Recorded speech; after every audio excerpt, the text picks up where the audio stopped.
وای سرم رفت اینجا چه خبره؟ اومدیم پاپش بذاریم بالاخره. دخترونشون شده یه نفره. براش یه تنه میجنگم من با همه.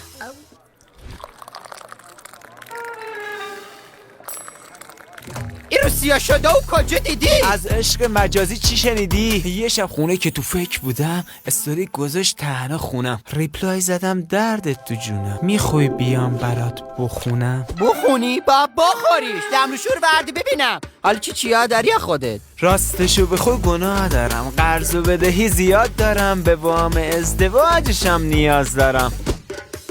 تو رو چه بزنه سدن آخه دیگه مرد گنده؟ نباید داشته باشی الان یه پول قلمبه؟ وای حالا سخت نگیر دیگه، نده تو سرم تلنده، میخوای بفروشیشم و اقبالم بتنبه. فکر کردی دختر رو تو لپ لپ بردم یا تو قطی های دونمی کشیدم بیرون؟ اگه بودونی بزرگترش بفهمن چی تو. وای کاکامومه. اینجا چه خبره؟